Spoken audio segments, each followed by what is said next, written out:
All right, an update on becoming a medium. Last night was the best night ever. I went to the circle that I've been going to.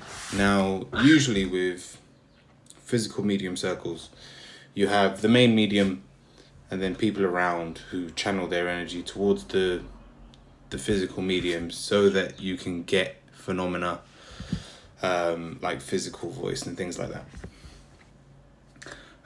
So this was the fourth time I've been now, but a lot of the people that usually go weren't there. So the main medium turned around to me and went, well, do you want to sit in the hot seat and be the main medium tonight? Well, I was excited, so I was like, yeah, definitely.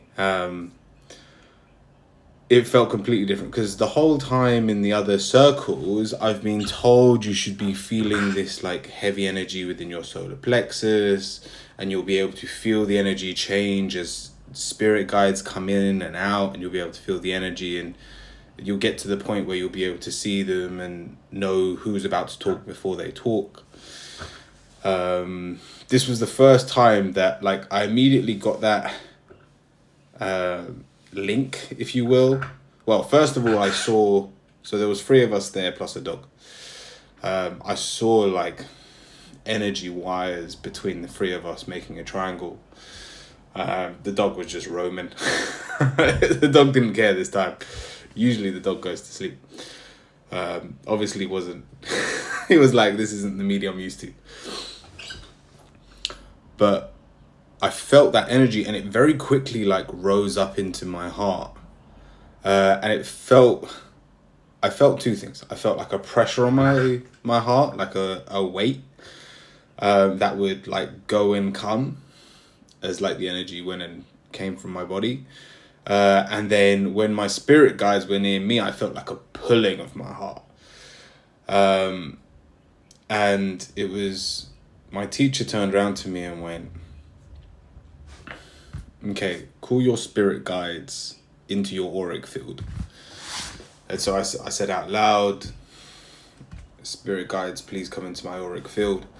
And I'm sat with my arms on the armchair, and it's a solid wall behind me. And I've felt a man. So I should tell you, because I didn't see, but I felt my spirit guides before this.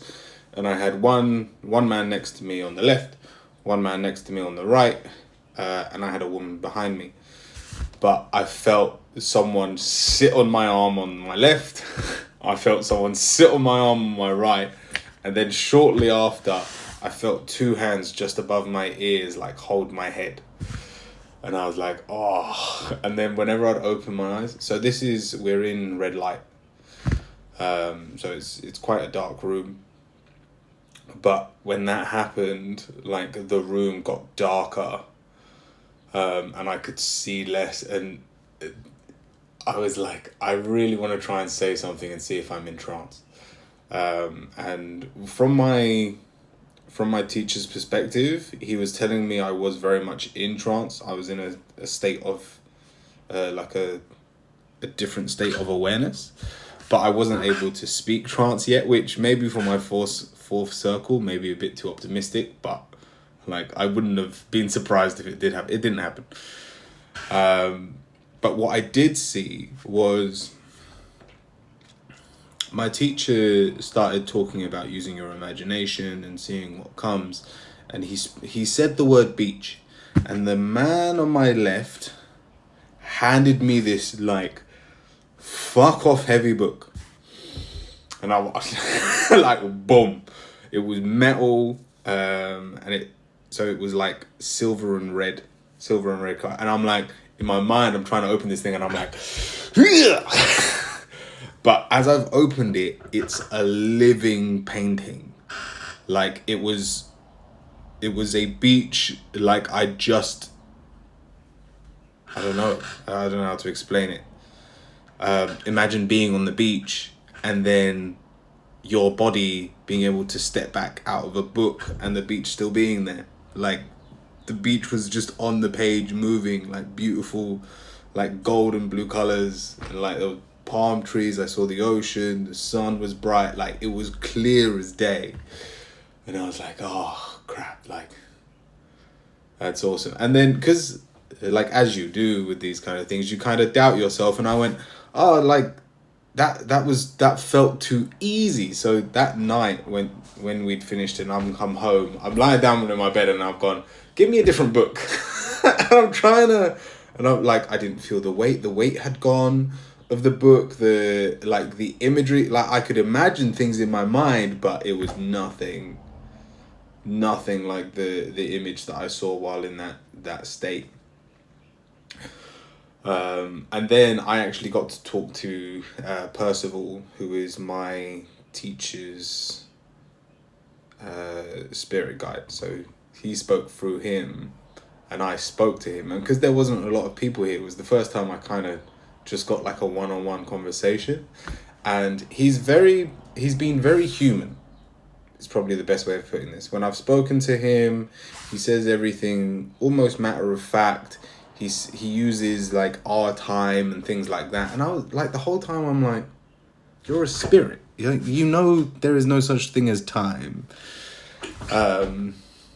But so I'm talking to him about this, and he goes, no, of course, you're correct. But imagine your wife called, and so like the example he gave was my teacher picking up the phone and my wife going, oh, where's Oren?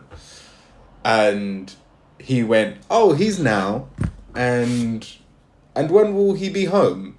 Oh yeah, he'll be now.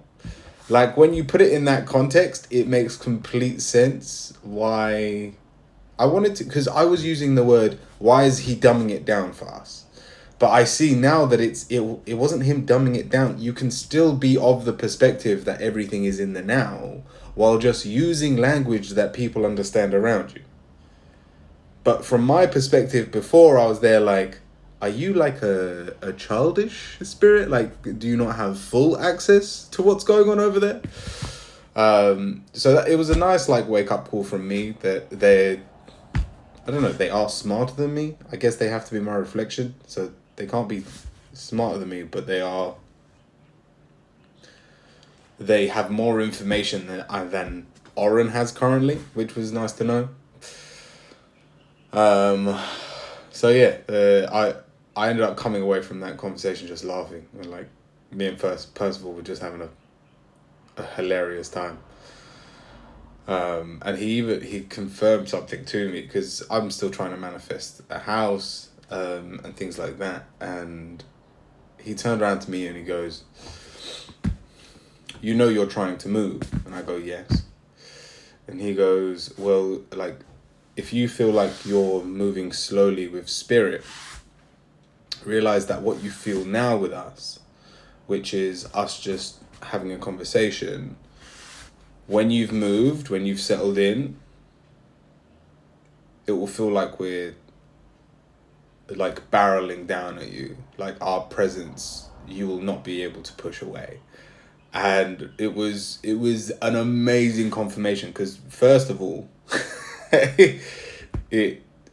because I've told my teacher before that manifesting a house is on my agenda, but it didn't come up in that conversation. It hadn't been spoken about, so it was like a perfect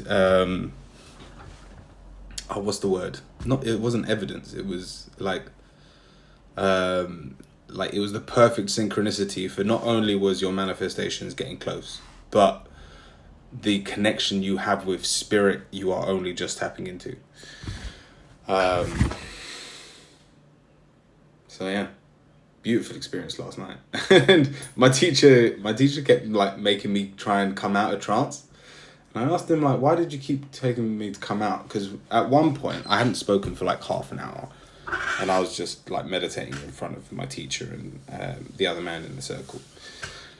And I heard my spirit guide tell me, like, drink from your tea to prove that you've got control. So I like just leant over, drank some tea, and came back, and he was like, oh, like I saw like the relief on his face. And I asked him afterwards, I was like, is there an issue? And he goes, he's had people in the past that have enjoyed trance so much that they don't want to leave that state.